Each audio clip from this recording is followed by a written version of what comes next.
Hey everyone, my name is Jakejames Lugo and welcome to the channel. So the Legend of Zelda series, this is something I've wanted to tackle in a full review at some point here on this channel. But instead of doing something that everybody's already done at this point, I wanted to be a little bit different and talk about a game in the franchise that Zelda fans seldom really reference. For one reason or another, Zelda fans tend to avoid this game in favor of like other games in the series, but I actually wanted to tackle it because I feel like it doesn't get enough discussion that I feel like it deserves. So let's just dive right into this. Let's talk about Zelda II, The Adventure of Link.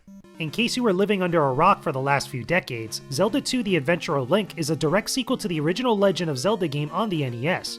We look back on it now as a classic of the time, but many of us seem to forget that a lot of what we know about the Zelda series was very uncertain back then. The Legend of Zelda had only just begun, and Nintendo was still laying out the road for what would eventually become a legendary franchise. This is why Zelda II is so different than the original game. We went from an overhead action-adventure game to a side-scrolling action RPG hybrid, a very, very different formula introduced to the series that was never truly revisited since. Either way, the story isn't as mind-blowing as you might think in-game. You have to look elsewhere to get the full details, but it's actually worth it. Zelda II takes place directly after the events of the first game, with Link just coming off his victory against Ganon a few years earlier. Link one day sees a mysterious mark appear on his hand and goes to visit Impa, the nurse of the Princess Zelda. Link learns that this is related to a third part of the Triforce hidden by the King of Hyrule within the Great Palace. While this is going on, the Prince of Hyrule began to search for the third piece of the Triforce after his father's death, which led him to Princess Zelda. When she refused to give up its location, he cast a spell that caused her to fall into a deep sleep, which also caused him to die right afterwards. Yeah, good plan, dude. Real smart right there. Just saying. You're so stupid! They're so stupid! You suck! You idiot! Anyway, Link is told by Impa that only when all three pieces of the Triforce are reunited can he awaken Princess Zelda from her deep sleep. But as if that wasn't enough already, the dark forces of Ganon begin to attack Hyrule again. They want Link's blood to use in a ritual to revive their master Ganon, so it's up to Link to save Princess Zelda while also saving Hyrule from the revival of Ganon. That's a lot to take in for an early NES game, but does that make Zelda II an epic sequel worthy of such a great legacy? I'm not gonna lie, I actually enjoy some of the changes that you got from the original NES Zelda into Zelda 2. I felt like it was actually kinda cool jumping from one genre, which is like an overhead action game, into an action platformer RPG. However, I do also have to admit that some of the story beats that you got outside of the game, that's a little bit weird. There really isn't a lot to go on inside the game. You're only getting that one crawl, which is kinda similar to like a Star Wars crawl, but a lot of the story beats that I got were outside of the game from like the Zelda Encyclopedia, Hyrule Historia, the official Zelda Wiki. A lot of that information came years later compared to what we actually got back then on release. One thing I also find that's very interesting about this Zelda game, and it's kind of similar to a few other Zelda games, is that it actually is a true sequel. It continues the continuity from the previous game. All those games' events mattered in some way. The easiest comparison I can make to this is with The Legend of Zelda Ocarina of Time and The Legend of Zelda Majora's Mask. All those events still happened and only a short time has passed leading into the next adventure. That's something I always felt was a little bit weird with the entire Zelda franchise. All these games take place like generations apart, and there's only a few that actually happen within a close proximity to each other, so the connections are a little bit easier to make compared to some of the other games out there. It's a very loose and very kind of like open interpretation here. But Zelda 2 didn't really stand out for its story, it stood out for its gameplay, which, for some people, for better or worse, was very, very different. You've probably heard this many times before, but Zelda 2 really is the oddball out of the entire series. To be clear, that doesn't automatically make it a bad game. Some people are quick to write it off simply because it's so different, but for what it actually does, Zelda 2 is an interesting blend of side-scrolling action and traditional RPG elements. You can roam around the map of Hyrule to different locations and occasionally get into action screens when you collide with enemies or enter a new location. Think of this in the same way you'd play a game like Final Fantasy, but instead of turn-based battles, you have 2D platforming action.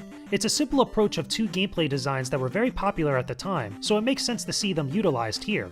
The controls are straightforward, allowing Link to jump, attack, and use abilities like any other platformer. Yeah, imagine that. The one game a lot of Zelda fans seem to ignore also happens to be the first game where you can actually jump with Link, so it really is the black sheep of the bunch. Don't worry though, this is still a Zelda game at heart, so you're still gathering different items to help you out, fighting bosses within dungeons, and even doing some side quests in towns for some extra goodies. You can interact with characters in towns to gather new abilities and other important stuff right before you head out to a new area. There's even secrets to discover on the map too, so it's not completely without its influence from the first Legend of Zelda game. But what also makes this game stand out from its brethren is how difficult it can actually be. Zelda 2 is the hardest game of the franchise and will really test your patience in more ways than one. Getting knocked into pits, overwhelming groups of enemies, and tedious backtracking can really get on everyone's nerves. The more difficult aspects are regulated to a few portions of the game towards the middle and near the very end, so there definitely are some pacing issues. It's not a gradual increase in difficulty like what we've come to know from the series. Again, this was a different time and not much was really figured out about the Zelda games. Those small nitpicks aside, Zelda 2 actually feels very good to control on the NES, even though Link is a little bit weighty as he moves around. Link can grow pretty strong throughout the entirety of the game as you start to defeat enemies and level up by getting experience and stuff, discovering new magic abilities and other stuff throughout the entirety of Hyrule. One thing I did find a little bit weird and annoying was that some of the abilities that you gather throughout the entirety of the game are very situational and you're not really going to use them as much as you would probably hope you would. There's certain magic that you could find, like stuff like Thunder, Fairy, and a few others, Reflect, that are very, very situational. You'll probably use them maybe once or twice throughout the entirety of the game. But on the flip side of that, there are certain magic abilities you're going to use constantly, including stuff like Shields, which gives you better defense, Jump that allows you to jump higher and reach new areas and get over certain obstacles, as well as also Life that allows you to heal yourself up, which is very important in some of the game's tougher areas. Another thing I do want to touch on is the leveling system in Zelda 2, which is very different than any other Zelda game out there. It's a little bit more along the lines of a traditional RPG. As you defeat enemies, you gain a certain amount of experience, which you can level up and increase your attack power, increase your magic meter, you can increase your health meter as well. Stuff like this I feel like is very unique and is very different for the franchise as a whole. Some people don't really like it, and I can really understand this, mainly because you could get very grindy towards the later portions, if not the very end of the game, which almost requires you to level up to max in order to stand a chance towards some of the later areas. And I'm not just talking about the bosses, I'm talking about like some of the enemies you have to deal with as you're going through each action screen. When you're trying to reach new areas in the map of Hyrule, it gets very tough towards the very end of the game. But even with all my criticisms being said, there's one thing I haven't really mentioned yet, which I feel like is the one thing that makes or breaks this game for a lot of people. Seriously, I'm not even joking. Like, I feel like this is the one thing that a lot of people really complain about in Zelda 2, and probably the main reason why so many Zelda fans have really ostracized this game. While there's so many interesting ideas and good aspects to Zelda 2, all of it gets overshadowed by one thing that almost always ruins the game for everyone. One super annoying, frustrating, absurd, and outrageous part of Zelda 2 that could completely cripple your experience: dying.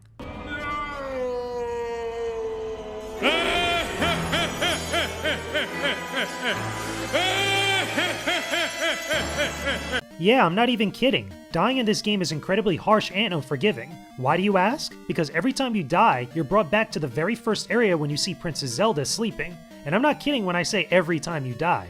I mean every time you lose a life in any portion of the game. If you get killed off in a palace or one of the action screens, you're sent all the way back to the start and forced to backtrack to where you left off. This happened to me so many times when playing this for review, adding a ton of playtime because I had to retrace all of my steps back to where I was before. Now there is a part of the game where you get a shortcut to another section of Hyrule, but that doesn't alleviate the backtracking by much. You still have to head back the same way you came the original time each time that you die.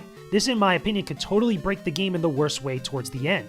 Perfect example of this is when you're going through the last few temples of the game, which in order to reach you have to go through a gauntlet of action screens in order to get to them.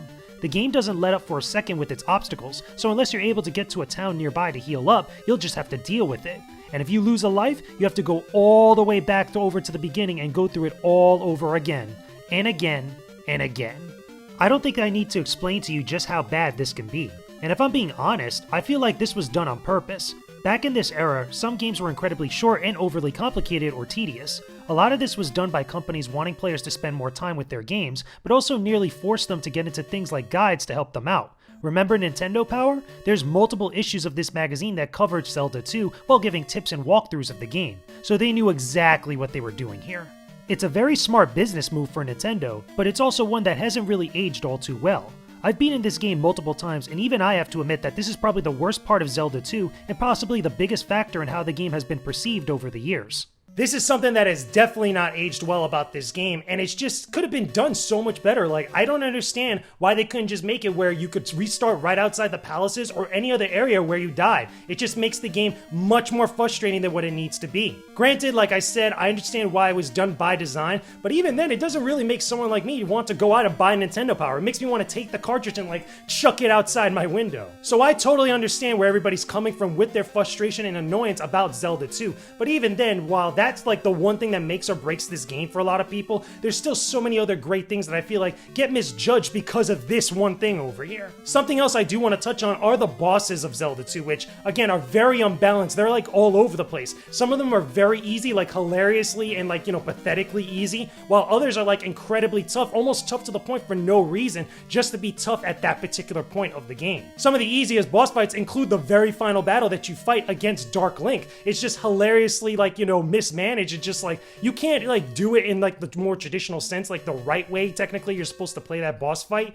You could actually just go to the corner and just slash like aimlessly there and completely just beat the final boss. It's absolutely hilarious. But on the flip side of this, you have really tough, like incredibly difficult bosses, including the Phoenix Bird, which is right before the final fight. You have her, was it Barboa or Barba, which is the big dragon you have to fight. There's a couple other bosses, including one of the Iron Knuckles that gets on a horse and he actually like charges at you, but like that portion of the fight's not difficult. It's the one right afterwards where he's just like chucking daggers at you. It's just, again, it's very unbalanced in the type of like difficulty that you get with all these different boss fights. Now that doesn't go to say that the entire game is completely impossible because of these things, especially with the whole dying thing, but even so, it just makes it much more tedious, a little bit much more difficult than other Zelda games of the franchise. This is definitely, because of all those things put together, probably the hardest and the toughest Zelda game that you could possibly play. So after everything that I've said, can I recommend that you check out Zelda II: The Adventure of Link? While I don't necessarily think this is a Zelda game that you need to play, I feel like it has a lot of great stuff that's different and unique for the entirety of the Zelda franchise. However, I do have to preface this that there's a lot of frustration with this game, and if you're not someone that really has a lot of patience or can deal with a lot of like, the more annoying and tough aspects of like an old school NES game,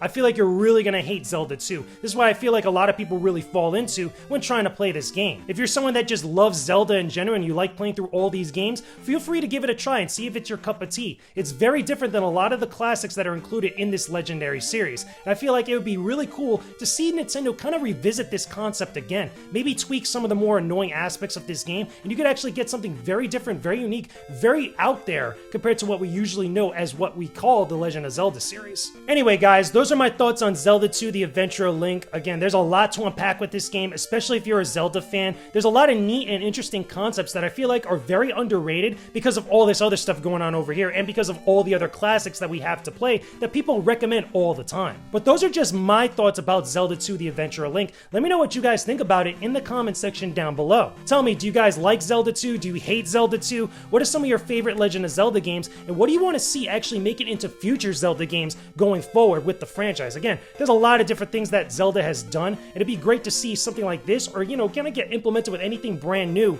that they've been doing with the franchise. Let me know how you guys feel about all that stuff in the comment section down below.